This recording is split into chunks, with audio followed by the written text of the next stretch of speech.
అందరికీ నమస్తే friends, welcome to my channel Telugu voice కథలు. ఇవాళ రామాయణంలో సుందరకాండ గురించి తెలుసుకుందాం రండి. మహాబలుడైన మారుతి సూర్యానికి, మహేంద్రునికి, వాయువుకి, బ్రహ్మకు, ఇతర దేవతలకు నమస్కరించాడు. తన శరీరాన్ని పెంచాడు, ఒళ్ళు విరిచాడు. ప్రళయకాల మేఘ గర్జనలు మహానాదం చేశాడు. చేతులని నడుం మీద ఉంచాడు, పాదాలను దట్టించాడు, చెవులని రిక్కించాడు, తోకను వదిల్చాడు.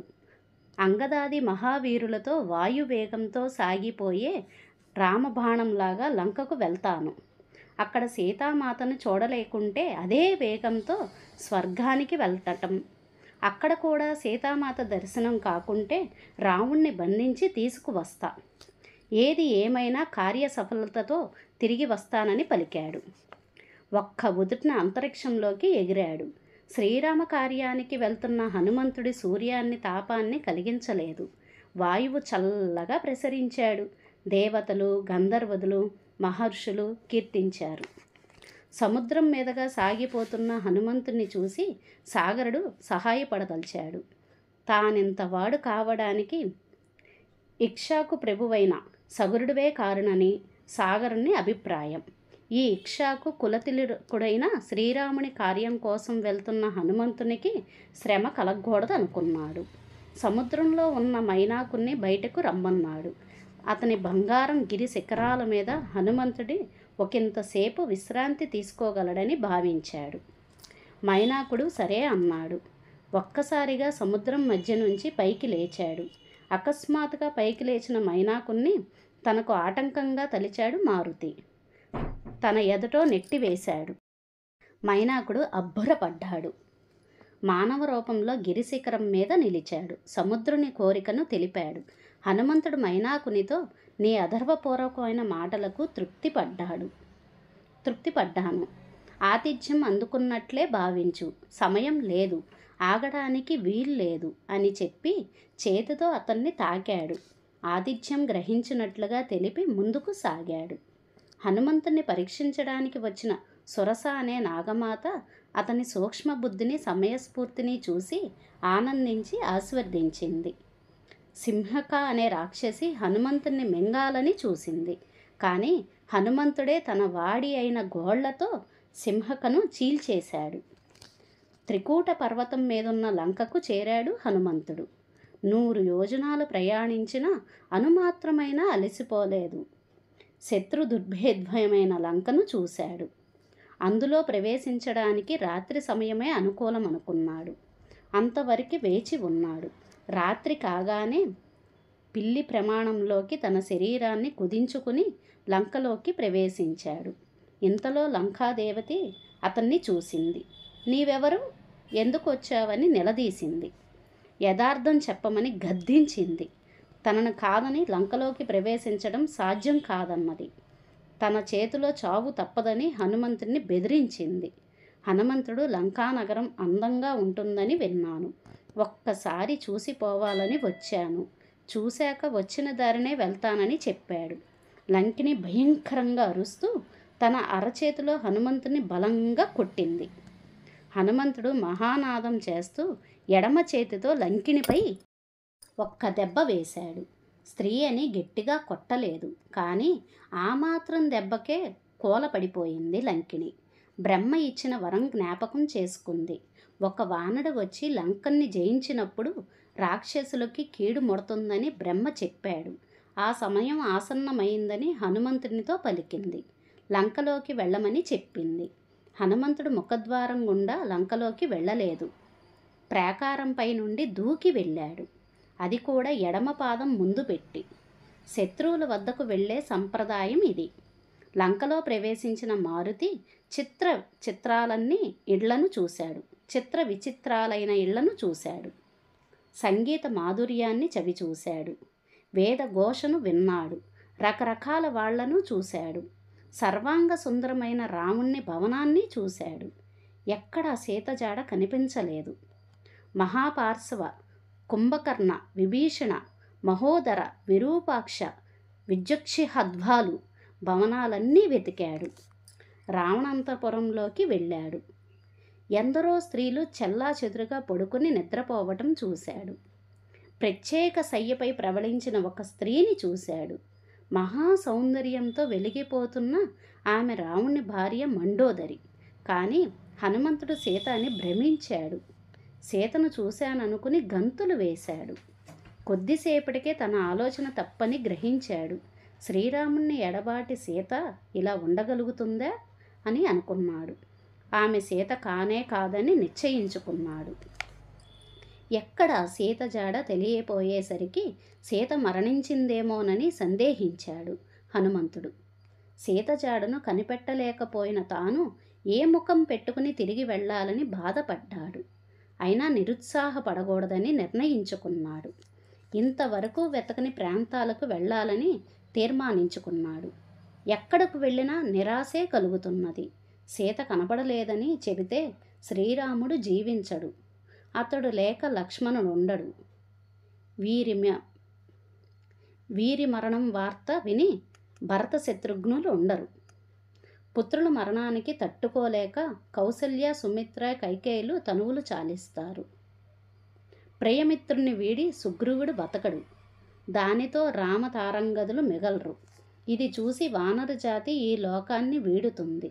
ఇందరి మరణానికి కారణం కావడం కన్నా ప్రయాపావేశంతో ప్రాణాలు వదలటమే మంచిదనుకుంది అనిపించింది మారుతికి. కానీ తర్కించి చూస్తే ఆత్మహత్య కన్నా బతికి ఉండడమే ఎన్నో విధాల ఉత్తమం అనిపించింది. చచ్చి సాధించేదేమిటి? బతికితే సుఖాలను శుభాలను పొందవచ్చు.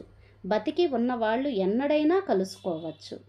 అందుకే ప్రాణాలు నిలుపుకోవాలని నిర్ణయించుకున్నాడు. అప్పటి వరకు వెతకని అశోకవనంలోకి వెళ్ళాలనుకున్నాడు హనుమంతుడు. సీతారామ లక్ష్మణులకు రుద్ర, ఇంద్ర, యమ, వాయుదేవులకు, సూర్యచంద్ర మర్ఘాలకు నమస్కరించాడు. అశోకవనంలోకి అడుగుపెట్టాడు. ఇంద్రుని నందనవనంలాగా ఉంది అశోకవనం. అణువణువునా వెతికాడు హనుమంతుడు. ఎత్తైన సిన్సుపా వృక్షాన్ని ఎక్కాడు. దాని కింద మలిన వస్త్రాలు కట్టుకుని ఉన్న ఒక స్త్రీని చూశాడు. ఆమె చుట్టూ రాక్షస స్త్రీలున్నారు. ఆమె కృశించి ఉంది, దీనావస్థలో ఉంది. ఆమె సీత అనిపించింది హనుమంతునికి. ఆమె ధరించిన ఆభరణాలను చూశాడు. రాముడు చెప్పిన వాటితో సరిపోలాయి. ఋష్యముఖ పర్వతం మీద పడిన ఆభరణాలు ఆమె శరీరంపై కనిపించడం లేదు. వీటన్నిటినీ దృష్టిలో పెట్టుకుని ఆమె సీత అని ధృవపరుచుకున్నాడు. ఆమె వృక్షంపైనే ఉండిపోయాడు. ఆ వృక్షంపైనే ఉండిపోయాడు. సీతాదేవిని చూడగానే హనుమంతుని కన్నుల నుండి ఆనందస్రవాలు జారాయి. శ్రీరాముని స్మరించుకుని నమస్కరించాడు. వేకువజామయ్యింది. వేదఘోషాలు వినపడుతున్నాయి. నిద్రలేచిన రావణుడు అశోకవనం వైపు అడుగులు వేస్తున్నాడు. సుగంధ తైలాలతో తడిసి ఉన్న కాగడాలను ధరించిన స్త్రీలు ముందు నడుస్తున్నారు. రావణుని తేజస్సు చూసి ఆశ్చర్యచకితుడయ్యాడు హనుమంతుడు. సీత దగ్గరికి వచ్చి రావణుడు నైనా భయానా సీత మనసు మార్చే ప్రయత్నం చేశాడు. కానీ ఎలాంటి ప్రలోభాలకు తాను లొంగనని సీత తేల్చి చెప్పింది. శ్రీరాముడి నుంచి తప్పించుకోవడం సాధ్యం కాదని హెచ్చరించింది. రావణునిలో ఆవేశం పెళ్ళుబిక్కింది. 2 నెలలు గడువు విధించాడు. ఎలాగైనా సీతను తన దారికి తెమ్మని రాక్షస స్త్రీలను ఆదేశించి తన భవనానికి చేరుకున్నాడు. రాక్షస స్త్రీలు ఎన్నో రకాలుగా సీతకు నచ్చజెప్పే ప్రయత్నం చేశారు. ఆమె నిరాకరించింది. చివరకు సీతను చంపుతానని భయపెట్టారు. ఈ దుస్థితికి సీత ఎంతో విలపించింది. శ్రీరాముడికి దూరమై బతకడం కన్నా శరీరాన్ని విడవడమే మేలన్నది. ఈ మాటలను విని కొందరు రాక్షస స్త్రీలు రావణుడికి ఈ విషయం చెప్పడానికి వెళ్ళారు. ఇంకొందరు తక్షణమే సీతను బంధించగలమన్నారు. అంతవరకు నిదురించిన త్రిజుట అప్పుడే మేల్కొంది. త్రిజుట విభీషణుని కూతురు. రాక్షస స్త్రీలను అదిలించింది. తనకు వచ్చిన కలను చెప్పింది. 1000 హంసలతో కూడిన పల్లకీ మీద లక్ష్మణుడితో శ్రీరాముడు కూర్చున్నట్లు చూశాను. సముద్రం మధ్య ఒక తెల్లని పర్వతం మీద సీత కూర్చోవడం చూశాను. నూనె పూసిన శరీరంతో రావణుడు నేల మీద పడి ఉండటం చూశాను. ఒక నల్లని స్త్రీ శరీరం అంతా బురద పూసుకుని ఎర్రని వస్త్రములు కట్టి రావణ్ణి మెడకు తాడు కట్టి దక్షిణం వైపుగా ఈడ్చుకు వెళ్ళటం చూశాను. వరాహం మీద రావణుడు, మొసల మీద ఇంద్రజిత్తు, ఒంటి మీద కుంభకర్ణుడు దక్షిణ దిశగా వెళ్ళడం చూశాను.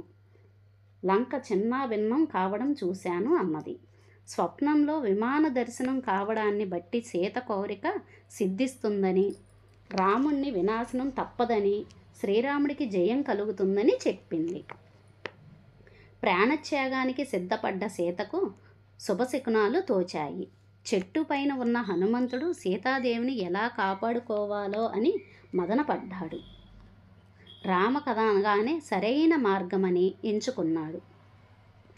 రామకథాగానమే సరైన మార్గమని ఎంచుకున్నాడు. సీతాదేవికి వినపడేటట్లు రామకథను వర్ణించాడు. సీతాదేవి అన్ని వైపులా చూసింది. చెట్టు మీదున్న హనుమంతుడిని చూసి ఆశ్చర్యానికి లోనయ్యింది. హనుమంతుడు చెట్టు దిగి నమస్కరించాడు. అమ్మా, నీవెవరు? ఒకవేళ సీతాదేవివే అయితే శుభముగాక. దయతో విషయాలు చెప్పమని ప్రార్థించాడు. తనను సీత అంటారని తెలిపింది సాధ్వి. తన వృత్తాంతమంతా వివరించింది. హనుమంతుడు తాను శ్రీరామదూతనని చెప్పుకున్నాడు. దగ్గరగా వస్తున్న మారుతిని చూసి రామునిగా అనుమానించింది సీత. నిజంగా రామదూతవే అయితే రాముణ్ణి గురించి వినిపించమంది. సీత కోరిక పైన హనుమంతుడు శ్రీరాముణ్ణి రూపగుణాలని వివరించాడు. శ్రీరాముడి ముద్రికను సమర్పించాడు. దాన్ని చూసి పరమానందభరితురాలయ్యింది సీత. తన ధైర్యాన్ని వివరించి శ్రీరాముణ్ణి త్వరగా లంకకు తీసుకువచ్చి రాక్షసుల చెర నుండి తనను విడిపించమని చెప్పమని మారుతికి చెప్పింది. అంతదాకా ఎందుకు? తన వీపు మీద కూర్చుంటే తక్షణమే శ్రీరాముడి సన్నిధికి చేరుస్తానన్నాడు హనుమంతుడు. ఇంత చిన్నవాడివి ఎలా తీసుకెళ్లగలవని ప్రశ్నించింది సీత. హనుమంతుడు తన విశ్వరూపాన్ని ప్రదర్శించాడు. సంతోషించింది సీత. అయినా హనుమతో వెళ్ళడానికి నిరాకరించింది. పరపురుషుణ్ణి తాకనన్నది. శ్రీరాముడు రావణ్ణి సంహరించి తనను తీసుకుపోవడమే ఆయన స్థాయికి తగినదన్నది. అమ్మా, నా వెంట రావడం నీకు అంగీకారం యోగ్యం కాకుంటే శ్రీరాముడు గుర్తించగల ఏదైనా ఆనవాలిమ్మని అడిగాడు హనుమంతుడు. తమ అనుబంధానికి గుర్తుగా కాకాసురుని కథ చెప్పింది. కుంకుముడి విప్పి అందులోని దివ్య చూడామణిని హనుమంతునికి ఇచ్చింది. సీతాదేవి దర్శనంతో ప్రధాన కార్యం ముగిసింది హనుమంతునికి. రావణుడు అతని సైన్యాపి శక్తి సామర్థ్యాలు ఎలా ఉన్నాయో తెలుసుకోవాలని అనిపించింది. అందుకు అశోకవనాన్ని ధ్వంసం చేయడమే మార్గంగా భావించాడు. అనుకున్నదంతా చేశాడు. ఆ కపివీరుడు రాక్షస స్త్రీలు పరుగు పరుగున వెళ్ళి లంకేశ్వరునికి విషయం చెప్పారు. రావణుడు 80,000 మంది రాక్షసుల్ని పంపాడు. హనుమంతుడు వాళ్ళని మట్టు పెట్టాడు. తన పైకి వచ్చిన జంబుమాలిని, మంత్రిపుత్రులు 7 రావణుని సేనాపతులు 5 అక్షకుమారుణ్ణి అంతమొందించాడు. చివరకు ఇంద్రజిత్తు బ్రహ్మాస్త్రాన్ని ప్రయోగించి హనుమంతుణ్ణి బంధించాడు. బ్రహ్మవరం చేత అది హనుమంతుని మీద క్షణకాలమే పనిచేస్తుంది. అయినా తాను దానికి కట్టుబడి ఉన్నట్లు నటించాడు హనుమంతుడు. రావణ్ణి ముందు ప్రవేశపెట్టారు అతన్ని. రావణ్ణి అడిగినప్పుడు తాను రామదూతనని చెప్పాడు. శ్రీరాముని పరాక్రమం ఎలాంటిదో సభాముఖంగా చాటాడు. సహించలేని రావణుడు హనుమంతుణ్ణి చంపమని ఆజ్ఞ ఇచ్చాడు. దూతను చంపడం భావ్యం కాదన్నాడు విభీషణుడు. ఇతర పద్ధతుల్లో దూతను దండించవచ్చు అన్నాడు. హనుమంతుడిని తోకకు నిప్పంటించి లంకంతా కలయిదిప్పమన్నాడు రావణుడు. బట్టలతో హనుమంతుడిని తోకని చుట్టారు, నూనెతో తడిపారు, తోకకు నిప్పు పెట్టి ఊరంతా ఊరేగిస్తున్నారు. హనుమంతుడు ఒక్కసారిగా ఆకాశంలోకి ఎగిరాడు. విభూషణుని భవనం తప్ప లంకంతా నిప్పు పెట్టాడు. అందుకే చూసి రమ్మంటే కాల్చుకొచ్చేవాడు అని సామెత పుట్టింది. లంకలో మహాకారాలు విన్నముంటాయి. లంకను కాల్చక హనుమంతుడు సముద్రంలో తోకను చల్లార్చుకున్నాడు. తోకతో పాటు ఆయన కోపం కూడా చల్లారింది. తాను తప్పు చేశాననుకున్నాడు. కోపం ఎంత అనర్థకాయమన్నాడు. లంకంతా కాలి సీతామాత కూడా కాలిపోయి ఉంటుందని బాధపడ్డాడు. వచ్చిన పనిని చేజేతులా పాడు చేసుకున్నందుకు తనను తాను నిందించుకున్నాడు. కానీ ఎక్కడో చిన్న ఆశ. తన తోకనే కాల్చని అగ్నిదేవుడు పరమ పూజ్యురాలైన సీతను దహిస్తాడా అని ధైర్యం తెచ్చుకున్నాడు. ఇంతలో సీత క్షేమంగా ఉందని చారుణులు మాటల ద్వారా తెలుసుకుని చాలా సంతోషించాడు. సీతమ్మ దగ్గరికి చేరి పాదాభివందనం చేశాడు.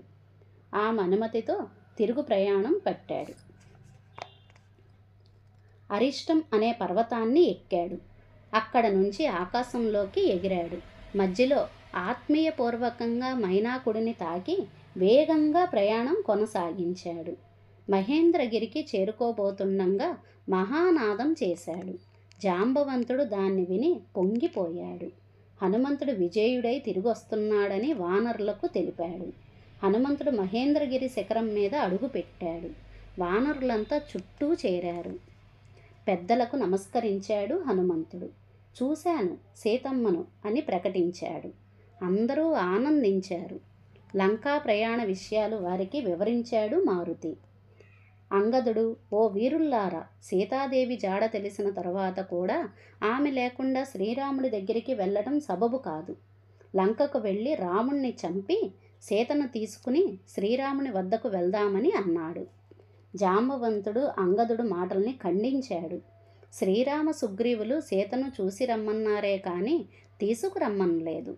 పైగా రాముణ్ణి సంహరిస్తానని శ్రీరాముడు ప్రతిజ్ఞ చేసి ఉన్నాడు. దానికి భంగం కలగకూడదన్నాడు. అందరం వెళ్ళి జరిగిన విషయాలు నివేదిద్దామన్నాడు. దారిలో అందరూ మధువనంలోకి వెళ్ళారు. తేనెలు తాగారు. మధువనాన్ని ధ్వంసం చేశారు.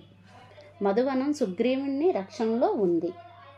అతని మేనమామ దధీముఖుడు దాన్ని కాపాడుతున్నాడు. వానరులు దాటికి దధీముఖుడు గాయాలు పాలయ్యాడు. వెంటనే వెళ్ళి సుగ్రీవునికి విషయం చెప్పాడు. ఇదంతా శుభసూచకంగా భావించాడు సుగ్రీవుడు. అంగద హనుమదాతలు శ్రీరాముడు సుగ్రీవుని చోటకు చేరారు. హనుమంతుడు శ్రీరామునికి సాష్టాంగ నమస్కారం చేశాడు.